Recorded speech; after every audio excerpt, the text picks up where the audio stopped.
Bienvenue sur le portail CCESP à l'écoute, un outil conçu pour renforcer la communication entre le comité de concertation État-secteur privé et les opérateurs économiques. Aujourd'hui, nous vous invitons à découvrir comment ce portail peut vous accompagner dans la résolution de vos préoccupations grâce à un processus simple, rapide et digitalisé. Nous sommes aujourd'hui chez M. Francis Connet, fondateur et directeur général du groupe Damoclès, un acteur du secteur du transport et de la distribution d'hydrocarbures. Face à des défis dans ses activités, il a décidé de faire appel au CCESP pour soumettre ses préoccupations via le portail CCESP à l'écoute.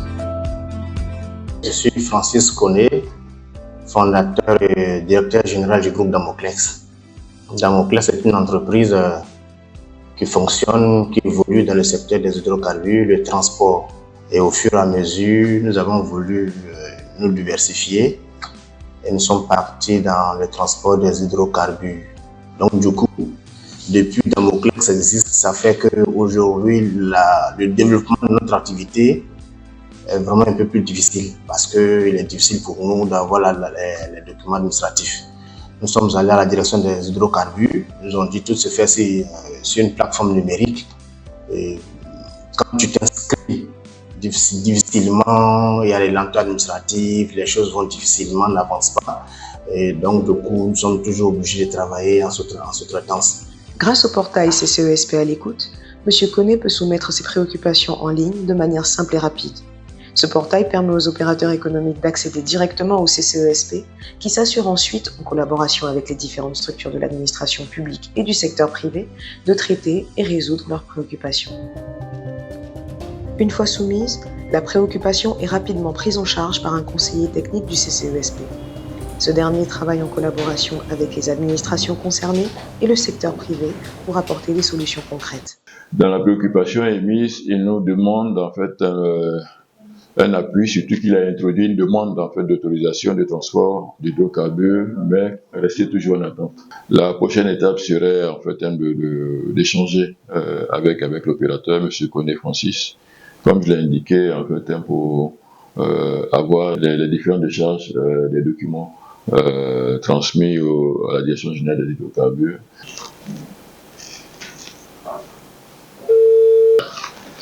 Allô? Bonjour, M. Connet. Oui, bonjour, M. Connet. Comment allez-vous? Voilà, je suis le conseiller technique Georges Popré du comité de concertation État-secteur privé. Oui, il serait bon. Mon espace, je peux regarder dessus. Merci. Il serait bon que nous puissions avoir, bien sûr, les décharges de cette documentation pour véritablement en faire le suivi. Et les autorisations, c'est beaucoup plus, à vous entendre, c'est beaucoup plus lié aux équipements. C'est cela, les équipements liés à votre activité de transport d'hydrocarbures, c'est cela? C'est ça. Après échange avec M. Connet, la prochaine étape, c'est d'avoir les éléments documentaires que nous avons sollicités, notamment la décharge ou les décharges en fait des documents transmis à la Direction générale des hydrocarbures. Avoir également en fait les éléments d'information sur l'entreprise de Damoclès et pour si besoin après examen des documents transmis, nous allons nous faire fort en fait de lui accorder une audience pour finaliser en fait la prise en charge documentaire. Et par la suite maintenant interagir avec la Direction générale des hydrocarbures pour mieux comprendre véritablement en fait les motivations en fait du retard émis dans l'examen de son dossier et quelles sont les pistes de solutions éventuellement pour que ce dossier-là soit pleinement pris en charge par la Direction générale des hydrocarbures et la finalisation de ces documents d'autorisation pour que l'opérateur puisse pleinement mener son activité.